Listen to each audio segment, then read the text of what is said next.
Shabbos Daf Laban Zayin is primarily a discussion of the sugya of shehiyah, leaving food on a stove which has not been covered or cleared of its coals.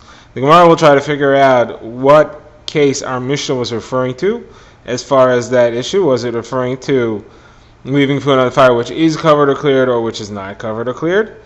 Then, after bringing a few proofs to that, the Gemara will ask a question about placing a pot near a stove with such a fire. Then the Gemara will talk about if you had a fire which was covered or cleared and the coals then sprung back to life.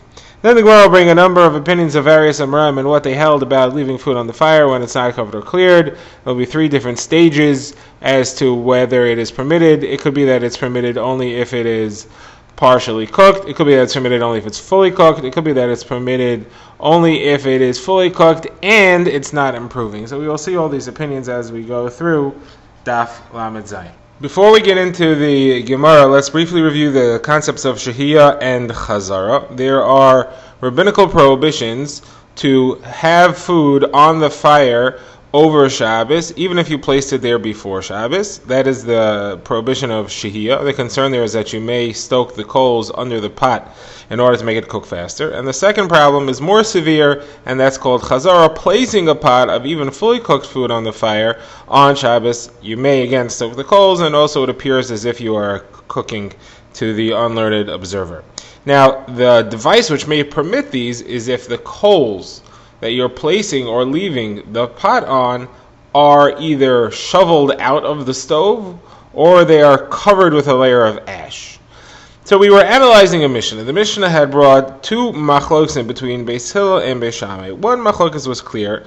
It's about chazar, about placing a pot on the stove in which the ashes were covered, the coals were covered with ash, or the coals were shoveled out of the stove. Are you allowed to do that? The machlokas between Beis Shammai and Beis Hillel was that Beis Shammai says you're not allowed to do that even though you've covered the coals or you've shoveled them out, and Beis Hillel says you are allowed to as long as you've covered the coals or shoveled them out.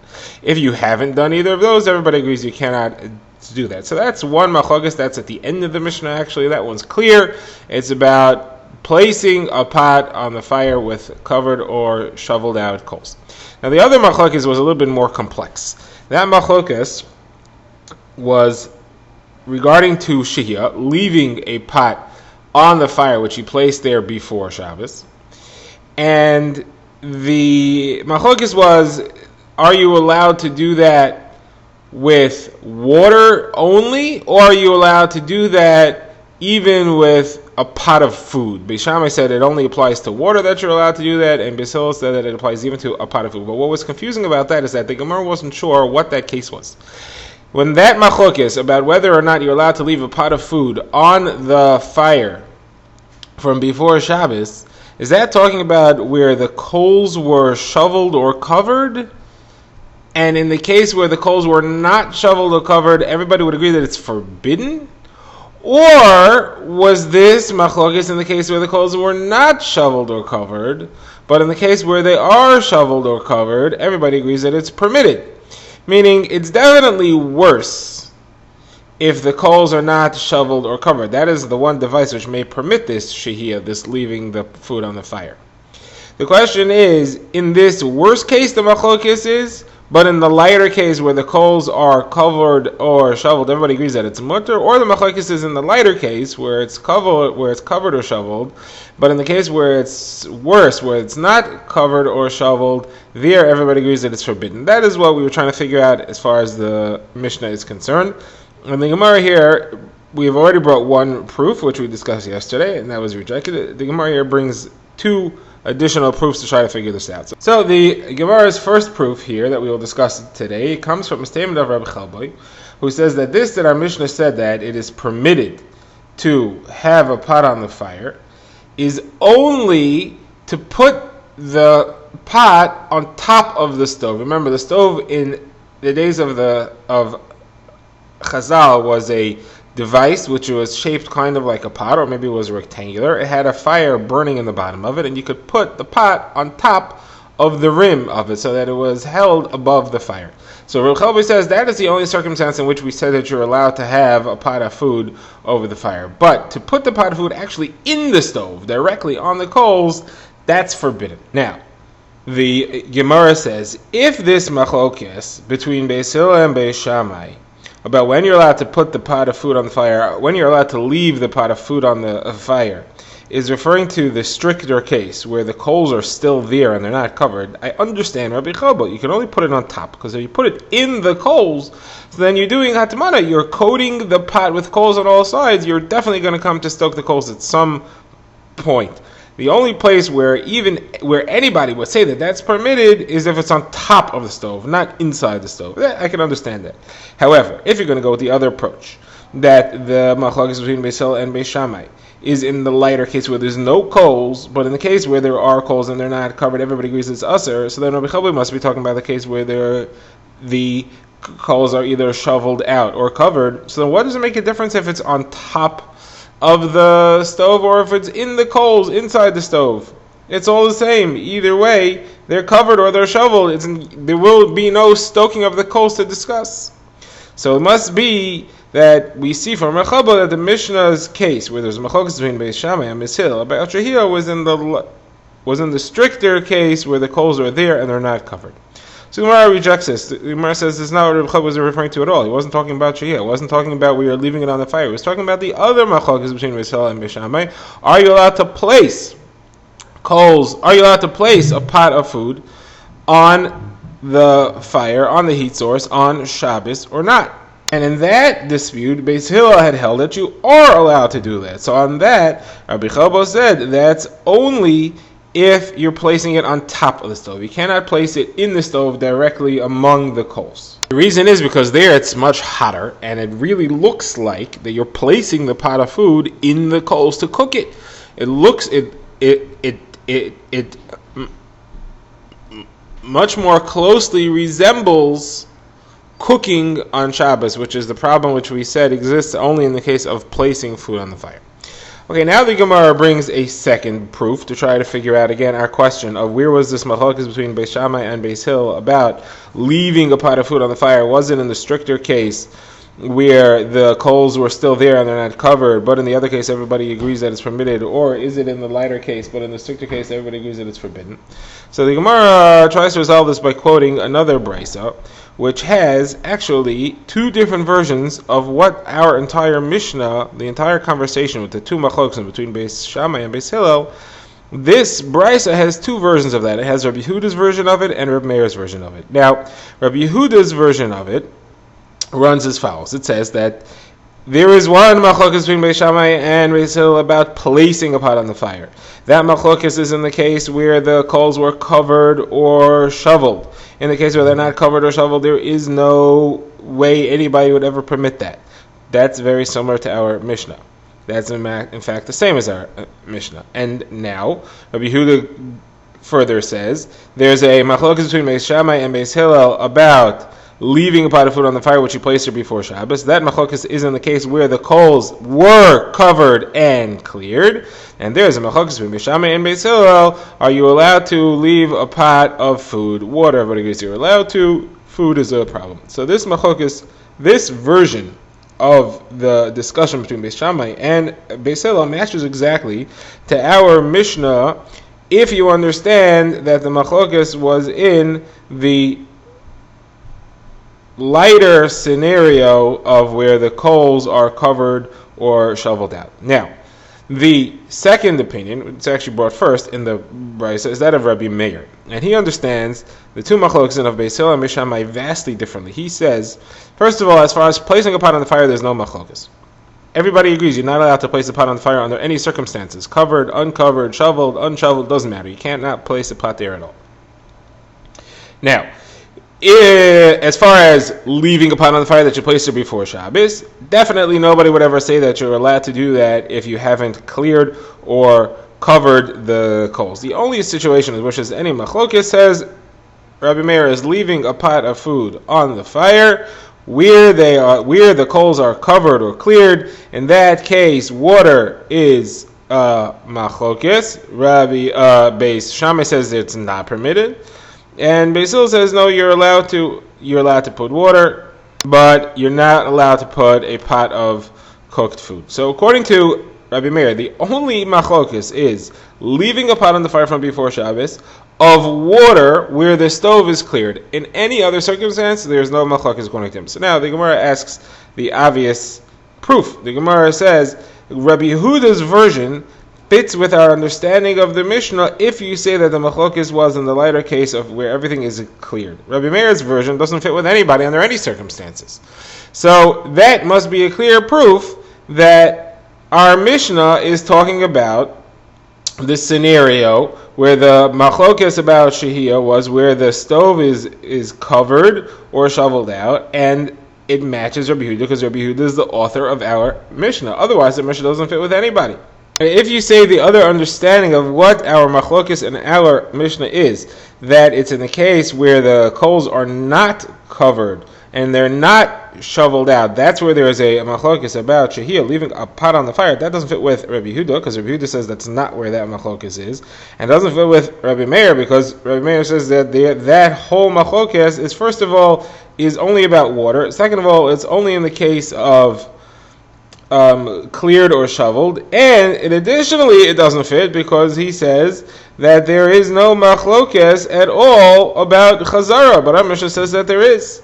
So the Gemara provides an interesting answer here. The Gemara says, really, I'll tell you that our Mishnah fits with Rabbi Yehuda, but it's slightly different than Rabbi Yehuda.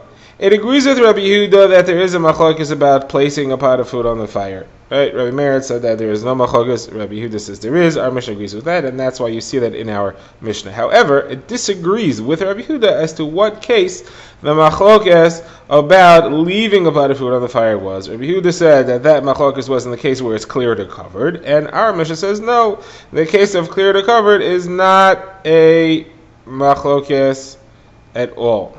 That everybody agrees, like the opinion we saw earlier of Hanania, that is permitted. The only machlokes is where it's not cleared or covered.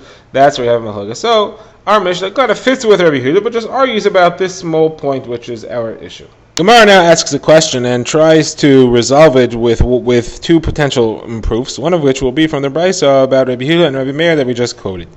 So the question is as follows. We learned that you're not allowed to place a pot on a stove or in a stove that has not been shoveled with ash, that has not been cleared by shoveling out the coals or covered with ash. Question is, can you put a pot next to the stove? The stove, remember, was kind of shaped like a pot itself, and it had a fire going inside of it. If you put a pot near it, it'll get hot, but not quite as hot as if the pot's in it or on top of it. So you ought to do that. That's the Gemara's question. And the Gemara says, well, I can answer it from the Mishnah which we quoted earlier about Rabbi Yehuda and Rabbi Meir, because that discussion, actually we didn't mention this earlier, but that discussion was referring to where you had two stoves that were next to each other. They were built together, they were neighbors, and they shared a wall, and one of them was cleared and covered, and one of them was not cleared and covered. And all the halachos of cleared and covered applied to the one which is cleared and covered, despite the fact that it has a neighboring stove which is not cleared and covered. So you see, the fact that you're right near an uncleared covered stove is not a problem. This should also resolve our question, and I'm allowed to put a pot near a stove which is not cleared and covered, and the heat that comes off it is not an issue. So the Gemara says that that's not necessarily a proof at all. Over there, the pot's not sitting on the floor next to the kira which is not cleared or covered. The pot is suspended in the air because it's on top of the rim of the stove which is cleared or covered. When it's up there, so it's not right next to the heat source, and it's ventilated, there's air that flows around it, it's much cooler. Could be that that's permitted, but to put it on the floor next to a burning stove which is not cleared or covered with coals, that could be forbidden because it has too much heat. Okay, now the Gemara tries to introduce a second proof, and the Gemara has a statement of Reb Chia with regards to a stove that its fire was cleared or covered, but then, I guess it was covered but not cleared, and then the flame sprang back to life, it burned through the ash covering and it became a full-fledged flame.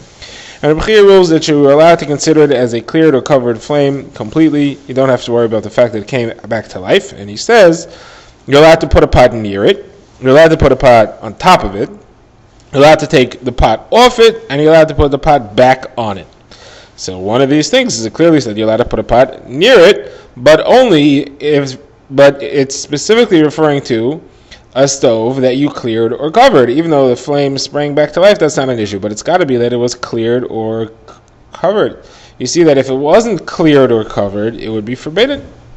So that should prove that it's forbidden to put a pot next to a stove which is not cleared or covered. So the Gemara says, well, hold on a second. If you look at the Mishnah carefully, it says he's allowed to put a pot near it or on top of it, take a pot off it and put a pot on it. Now, why would it say take a pot off it? That's never forbidden.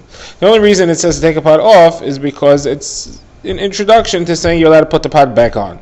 So too, putting a pot near it is an introduction to saying that you're allowed to put the pot on top of it, but it's not really a specific halacha. It's meant that it means to teach you. It's just introducing the main halacha, which is that you're allowed to put a pot on top of it. But maybe to put a pot near it, you would be allowed to do even if it was not cleared and covered. Just like taking the pot off, you're allowed to do even if it's not cleared or covered. The says that doesn't make sense. To take a pot off is an introduction to putting it back on, because you can't put it back on unless you took it off first. But what does putting a pot next to it have to do with putting a pot on top of it? Why do I have to introduce putting a pot on top of it by first saying putting a pot near it? So the Gemara is not so impressed with this rejection of its proof. And the Gemara asks, so what is the bottom line with this discussion? Are you allowed to put a pot of food next to a stove which is not clear to cover or not? So the Gemara finds a brisa. The brisa says that any stove which is burning pressed olives or sesame seeds, or it's burning wood, you're allowed to put a pot alongside it, but you cannot put a pot on top of it unless you first clear out the coals or cover them with ash. And it says that if the coals seem to lower on their own, they die down, or if you put flax stalks on top of it, that counts as covering it. So you see that this brisa clearly says that you are allowed to put a pot near it even if it's not cleared or covered. The Gemara now discusses more deeply the halacha of a kira that was covered with ash. The coals were covered, but it flared up again. Earlier we saw that Rabbi Chia holds that we're not concerned with the fact that it flared up again. The fact that you covered it with ashes shows that you don't care about that fire anymore, so you're not going to come to stoke the coals again. For you, that fire is irrelevant. However, Rav Oshia, the Gemara says, now disagrees. And Rabbi Bar Chana also says like Rav Oshia, in the name of Rabbi Yochanan. They too say as follows. They say that when that fire flares up again, it has the status of a regular fire. The fact that you covered it with ashes doesn't help anymore because the fire there, and you may again come to stoke the coals. Therefore, they say the following halacha. You're only allowed to have food stay on that fire if it is fully cooked, and the same is true for water, which is fully heated. That's the only thing that you're allowed to have because it counts as if it's not covered and it's not cleared. And they also apparently hold that it's got to be fully cooked in order to leave it on an uncooked or cleared fire, not like the opinion of Hanani, which we saw a few blot ago, that it's permitted as long as it is edible to ben drusai. Okay, so now we have here this opinion. So the Gemara tries to analyze this, and the Gemara says, from the fact that you're telling me that I'm allowed to leave food there which is fully cooked or water which is fully heated, that means you're telling me that even if that food is somehow different than the water, which means that the food is still improving by being on a source of heat with the additional cooking that happens. Meaning it's fully cooked, it's fully edible, but it's what's called mitztamik v'yafeloi. It is cooking more, and its additional cooking is beneficial to it. So the fact that, Rav Oshia and Rabbi Bar Chana are saying that that is permitted to leave on the fire. So the Gemara says, no. Rav Oshia only said it in this case because the fire was at least covered. You tried to cover it. It did flare up, and that flare up makes it as if it wasn't covered. But the fact that you did try to cover it, that's why it's permitted, even though it is still mitztamik v'yafalo, it is still improving because of the heat source which is under it. Now, the Gemara then says, so then what's Rav Oshia's chiddush? His chiddush is that much is permitted. The fact that it's mitztamik v'yafalo is still permitted even though the fire flared up again. Now the Gemara notes that Rabbi Bar Chana said an extra chiddush. He said that even if the coals were from a wood called rosim. Rosim is particularly hot coals, and it often flares up after you cover it. So the fact that you covered it, you may think that that doesn't count because these coals are going to flare up anyway. And on that, Rabbi Barbachan, the name of Rabbi Yochanan, says no.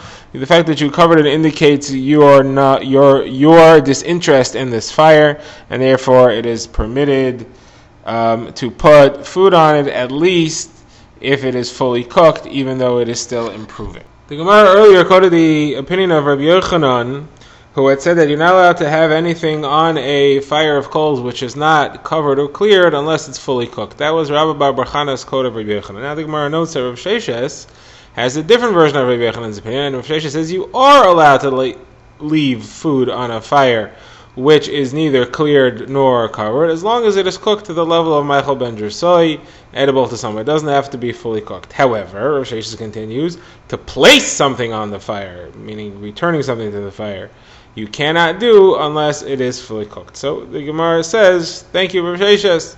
We already saw both those halachas in a Brisa and a Mishnah. Actually, it's two Mishnayos. Rava says, your first halacha that you told me that you're allowed to put things on the fire, even if it's not cleared or covered, even if it's not fully cooked, that we could see from the Mishnah on Daf Yutes. That's talking about putting a cookie on the fire or in an oven to bake before Shabbos. And over there, the Mishnah said they have to make sure that it'll be crusted over before Shabbos arrives. That seems to imply that as long as it's crusted over before Shabbos arrives, it's okay to leave it on the fire to bake more. Obviously, if it is decently cooked to a certain amount, it's permitted to leave it there. So your first half is not a chiddush. And the second thing that you said, that you're not allowed to place food on the fire unless it is cleared or covered, that's in our Mishnah. That's Beis Hillel's opinion in our Mishnah. I don't need you to tell me that either. Gemara says, yes, correct. Rav Sheshes was just trying to tell you the diuk that you can make, the inference that if it is cooked to some extent, it is permitted, that you may have not seen implicit in the Mishnah, and therefore we would like to tell you that chiddush. Now the Gemara has a third version of what Rav Yochanan said, and this is Rav Shmuel Bar Yehuda, says that Rav Yochanan said that no. In order to leave something on a fire which is not covered or cleared, it has to be fully cooked. However, if it is fully cooked, then it's permitted, even if it is improving via the cooking. Earlier we had said the first opinion that quoted Rav Yochanan said, right, Rabbi Bar Bachana said that it's okay only if it's fully cooked and it was cooked and cleared, but the only thing that you could do is if the fire flared up again, it's okay as long as it's fully cooked and it is just improving. This opinion says no. Rabbi Yochanan says even if it was never covered and never cleared, if it's fully cooked and it's just improving, you are allowed to leave it on the fire. Now the Gemara says that some rabbi, it doesn't say who, said to Shmuel Bar Yehuda that Rav and Shmuel both disagree with what you said, because they said that you're not allowed to leave something on the fire if it's improving unless it's cooked, unless it's covered or cleared. So Shmuel Bar Yehuda said back, I'm aware of that. I know. Shmuel said that. Rav Yosef said, and Rav Yehuda said in the name of Shmuel, as long as it's improving, it's forbidden to leave it on the fire unless it's cooked or cleared, unless it's covered or cleared. But that's Rav and Shmuel. I'm just telling you what Rav Yochanan said. And how do we rule? I said the Merokva of Meshan said to Rav Ashi, if you live in Babylonia near Rav and Shmuel, you have to do like Rav and Shmuel, and you cannot leave food on the fire if it's improving, unless it's covered or cleared. But we, in other places, go like Rabbi Yochanan. Now the Gemara continues with some more statements by various Amoraim on the subject of leaving food on the fire which is not covered or cleared. The Gemara says that Abai asked Rav Yosef, are you allowed to do it? It's interesting, he did not say what level of cooking he was referring to, whether it was fully cooked, not fully cooked, improving, not improving. So the Gemara says that Rav Yosef said, well, Rav Yehuda often eats food that was left on the fire which was not covered or cleared, so obviously it is mutter. So Abai said back, you cannot prove anything from Rav Yehuda. He is a sick man, and he is dangerously ill, and he must eat well-heated food. And therefore, he's even allowed to cook on Shabbos. I'm asking for people like you and me, what's the halacha over there? So Rav Yosef said, well, listen, in Tzura, we used to leave food on the fire which was not covered or cleared for Rav Nachman bar Yitzchak. And he was very careful in everything he did. And he had that food and he ate it, so obviously it is permitted. Now the Gemara has another incident here. Rav Ashi said, I was once with Rav Huna on Shabbos, and I saw that they ate something called kasa daharsana. Kasa daharsana is small fish like sardines that are mixed with flour and cooked in its own oil. So they made this thing and they left it warming on the fire, which was not covered or cleared, and he ate it. So the problem is, I'm not really sure what that proves, because I don't know if he ate it because he held that it's not improving, it was fully cooked and it's not improving, or if he held that it's permitted to leave food on the fire even if it's improving, as long as it's fully cooked. The Gemara now quotes Rav Nachman. Rav Nachman says you're only allowed to leave food on the fire if it is deteriorating with extra cooking. If it's improving, you're not allowed to. And here's the rule for figuring out what improves and what deteriorates with overcooking. So it's as follows. Anything which contains flour deteriorates if it overcooks, unless it contains turnips and meat, and you're not planning to serve it for your guests. Because serving it for your guests, you have to make sure that it's nice and soft. It can't be thick and condensed. But other than that, it's considered to be improving. Now, another thing which deteriorates as it cooks is things that contain figs, or oatmeal, or dates.